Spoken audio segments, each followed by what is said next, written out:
Good morning, everyone, and welcome to another edition of YuLife Presents. I'm so excited this morning to welcome our fantastic guest, Michal Oshman. Welcome, Michal. Thank you. I love that you pronounce my name so nicely. Thank you. Michal. That's right. Such a pleasure. First of all, I'd like to introduce myself. I'm Sammy. I'm the founder and CEO of YuLife. As many of you know, we are a tech-driven health and life insurance company that seeks to inspire people to live their best lives. So we cover employees of organizations with life insurance, with health insurance. Then we reward employees for doing very simple, healthy activities like walking and mindfulness.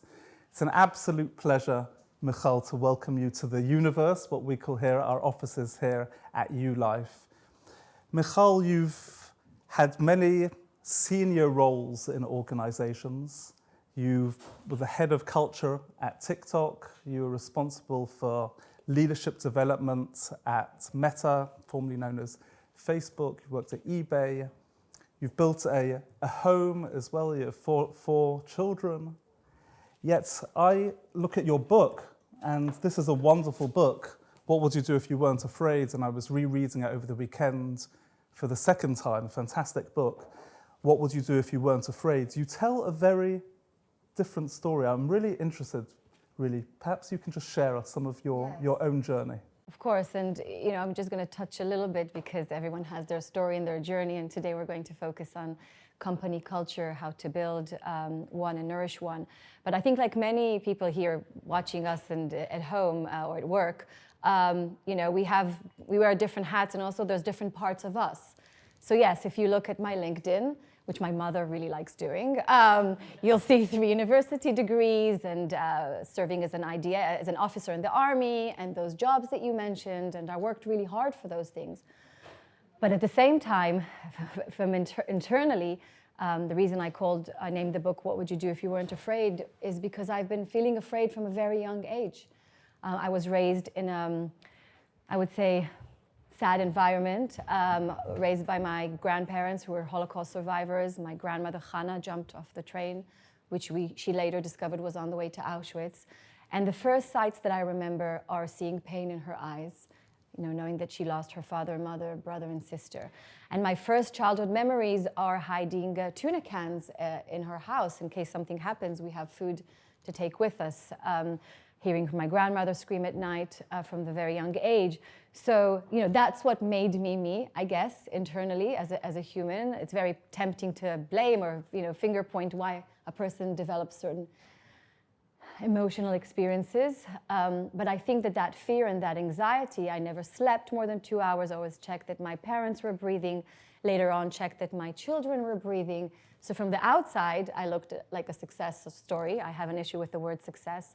My hair always done. I don't know if it's looking good, okay. And, makeup, it's looking, thank you. But inside, I was an anxious girl, then young lady, then young, mother. And when I joined Facebook at the age of 38, 10 years ago, and I saw this big logo on the wall saying, "What would you do if you weren't afraid?" I felt like that sign was up for me.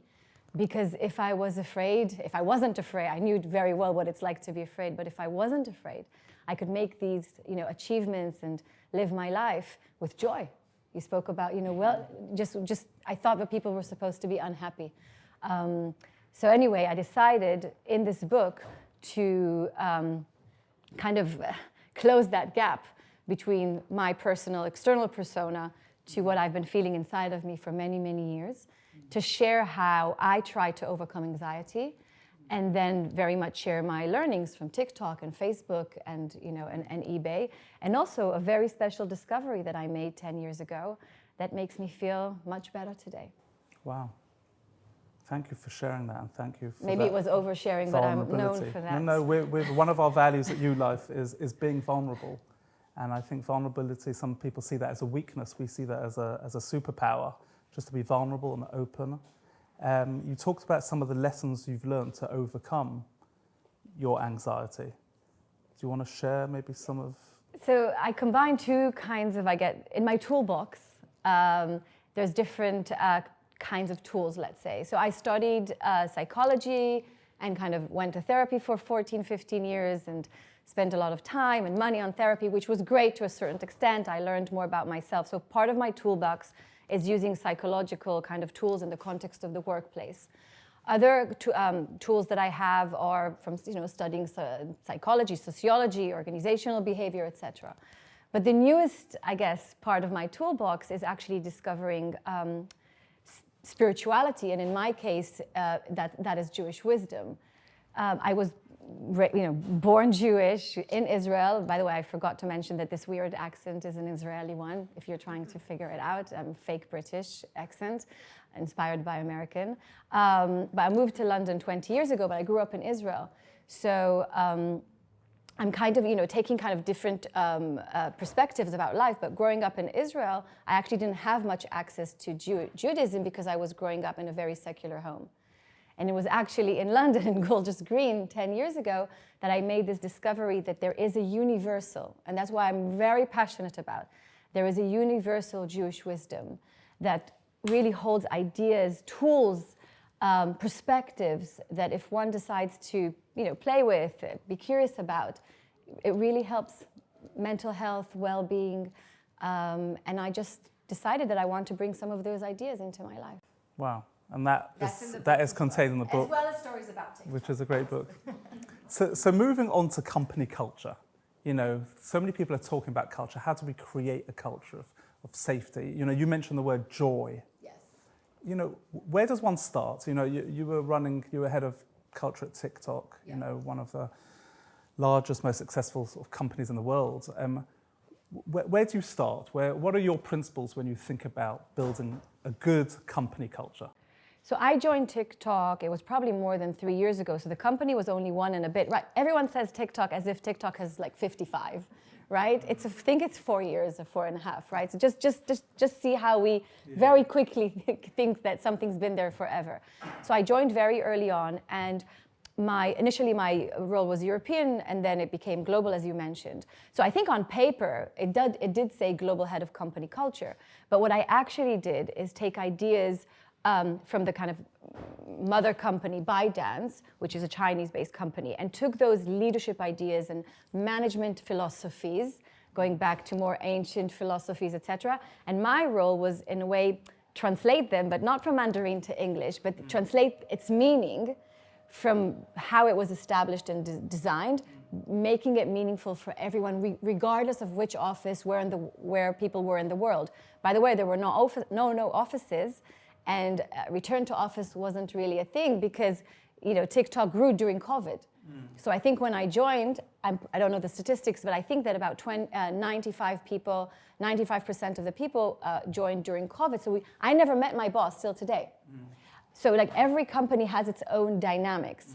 But the kind of the tool or the learning to take out of that was when you join a company, the first thing you need to, or when you're looking at culture, the first thing you need to be, in my opinion, is curious about its history, its essence, who built it, who designed it, what were they thinking about, what was in their heart, what was in their mind, and try to really understand it, even if it's very different to where you're coming from. And for me, TikTok was so different to Facebook. Facebook, I was at Facebook for 7 years.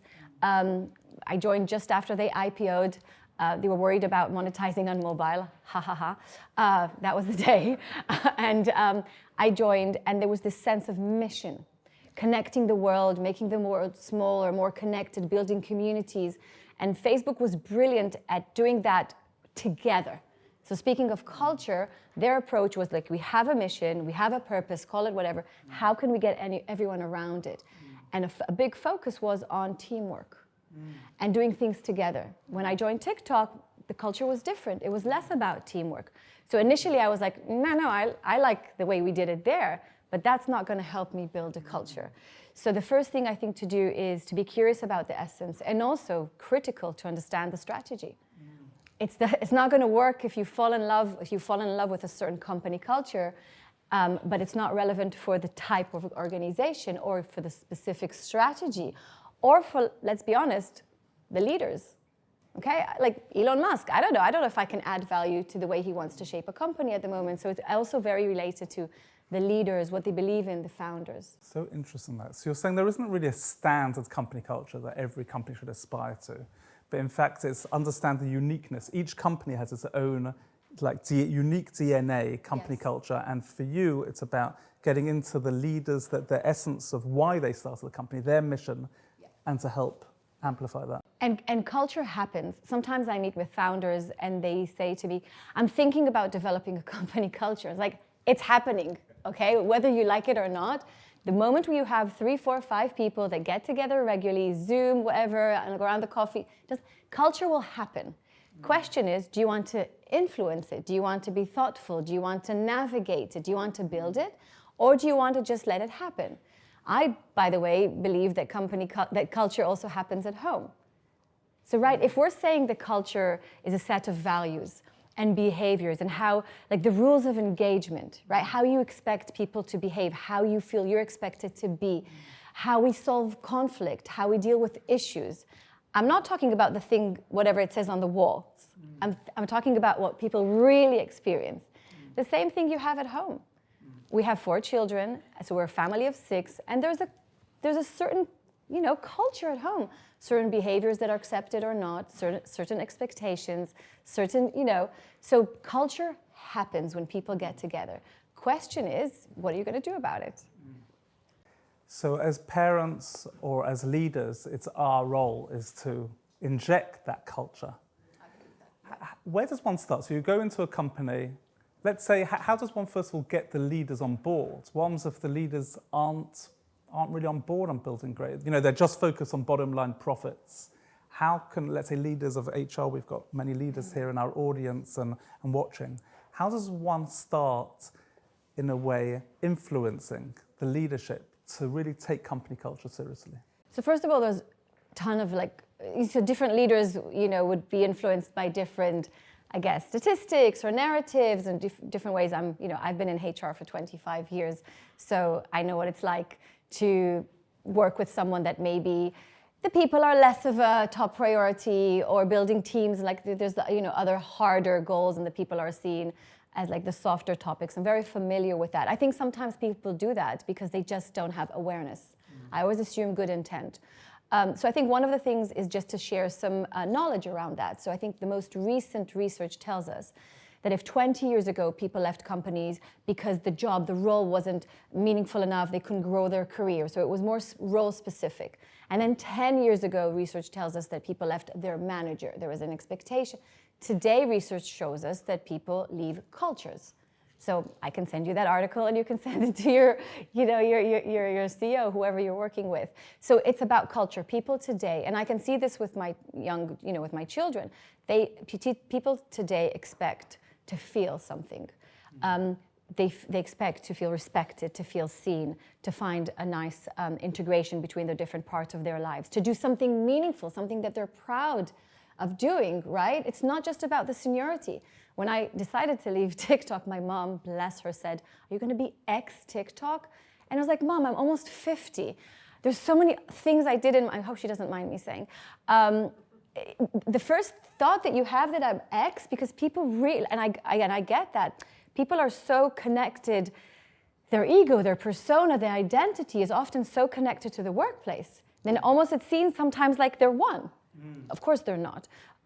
So I'm looking at this from the flip side. How can we, to get people more inspired, proud, sense of connected to the company is through culture.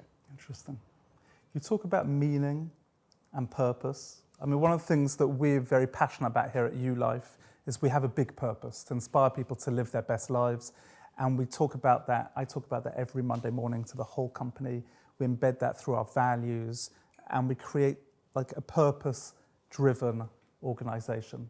How does one, you talk about purpose, creating a meaningful life in uncertain times. Where does one start? How do you talk a lot about purpose in your book. How do companies really seek that? How do they find their purpose? Where do you begin, or how do you encourage leaders to look at purpose? So I'll start from the individual level, and then we can get to the organization level. So first of all, speaking of mental health and well-being, it's healthy to search for your purpose and meaning. It's just the process itself is healthy. One of the most meaningful books I read in my entire life is Man's Search for Meaning by Viktor Frankl. And we're not going to go into detail, but what he was a student of Sigmund Freud, and what he discovered is that actually people aren't driven by this pleasure instinct, really. It doesn't stick for long. What people are really driven by is this search for meaning. Why am I here in this world? What is my add value? Now I'm adding a bit of spirituality. If I'm here in this world, it means that the world needs me, and I have a role to play. So when people start thinking about, I'm here because I'm needed, whether a mother, a friend, a daughter, a sister, a leader, I'm here because I'm needed. I'm here because I have a role to play, and I'm unique. I'm unique. I have a unique role to play. So trying to figure that out is healthy. It takes our mind out of other things that are not very good for us, some competition and getting obsessed with other things. So the first thing is searching for meaning is really healthy for you.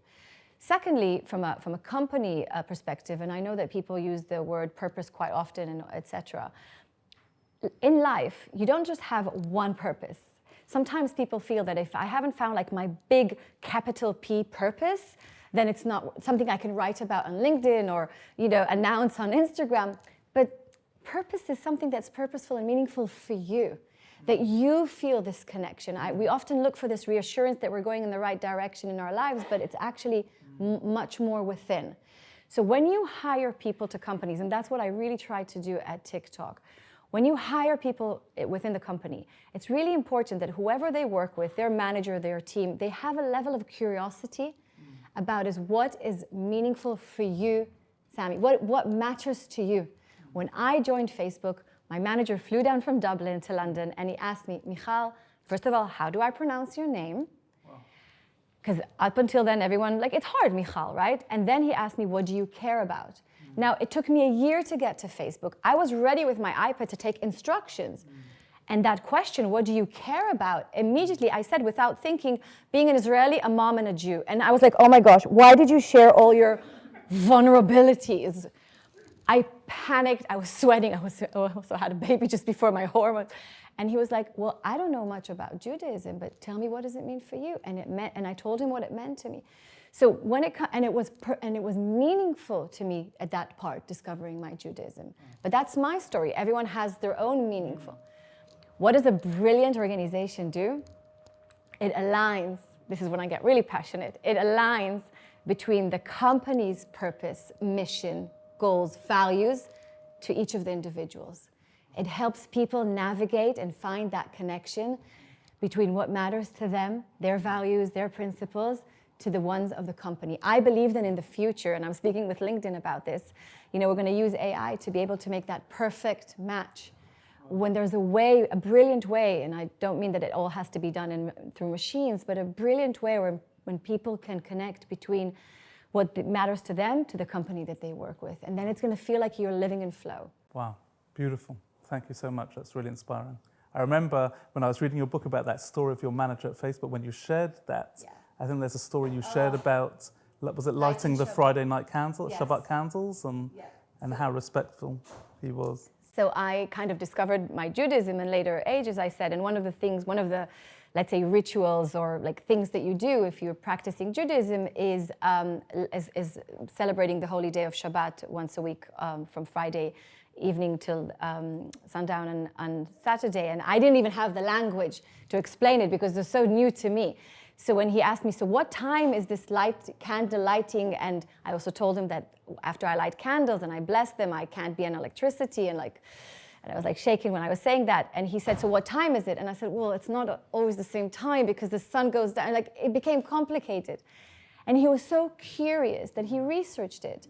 And every single Friday, just before I was lighting Shabbat candles, he sent me a message, Shabbat Shalom, for 5 years. Wow. Have a peaceful Shabbat. And then he sent some swear words, get off your laptop, and right, okay. And that made me feel seen, respected. And I really hope that the same recognition and connection that I had with him, that I passed it to my teams later on. And those 7 years there felt very meaningful. Wow. Thank you for sharing that. You talk about fear in your book, and you talk about overcoming fear. If we look at the culture of the workplace today, there are people who are out there who are anxious, who are feeling afraid. More and more. in the post-pandemic world, coming to the workplace, how do I come in hybrid, working from home, coming into the office? There is anxiety. Yeah. And you talk about compassion, you talk about purpose, you talk about joy. Do you have any, in terms of the current workplace and what's going on right now, what would you say to somebody or to leaders of the workplace that see the fear, that feel the anxiety and acknowledge that anxiety? Any tips, any ideas of inspiration for lessons we can learn for today? Yeah. So first of all, one part of my mission is normalizing anxiety or any mental health, like stress, fear, that affects how you're feeling, and just really normalizing it. And by the way, it doesn't have to be something extreme. I can tell you today, my husband's on a flight. I usually take the kids to school, and my nanny, there was a bit of an issue in the morning. I'm sitting here, I don't know if my kids made it to school. I'm feeling anxious. So I want to be able to work in a workplace. It doesn't matter which seniority I'm sitting with, to say, would you mind, I just want to check that my kids arrived to school. And whoever I'm sitting in front will say, of course, we're not doing anything before you do that. So that's kind of a small example. And many workplaces are already there. I think what we are needing more of today in the workplace is this allowing people to integrate the different trust. So trust for me, it's all, and not just for me, right? And I worked in tech and social media and entertainment companies. Strategically, trust is top there in the strategy, right? Building trust is one of the most critical things in social media, with your, of course, users, but also internally. So how can companies build trust internally? Because when you build trust, that's the foundation. Whatever you decide, people know that it came with good intent. If you got something wrong, we quickly fix it. Trust takes a very long time to build and just a second to break. So how can we build companies that are built on trust between people? And then on top of that, we invite people to be themselves, but this is something I also feel very passionate about, thoughtfully. Sometimes we're taking it too far in the world of be yourself, because when someone's fully blind themselves, it could be received less well from the other, from whoever's receiving. So how can we create environments when people can be themselves, connected to the mission? Work isn't a therapy place. Connected to the mission, when everyone knows how to bring themselves, how to respond to each other based on trust, and then allowing for people to integrate their lives into work and vice versa. Beautiful, thank you. I find for us, we talk about culture a lot, and often I feel it's about walking the talk. There's a lot of talk out there, but ultimately people will be looking at each other, looking at the leaders, looking at the way they behave. Like you say, there could be many, you saw something on the wall on Facebook, but you were inspired by the way people were at the time. And I suppose it's the behaviors that you're learning from more than anything. 100%. I'm smiling because it reminded me of something that happened with Mark Zuckerberg at Facebook. So after he acquired, I'm telling you what, I'm laughing, WhatsApp, we had a company meeting. So it wasn't in the UK, it was in the US, but we all watched it.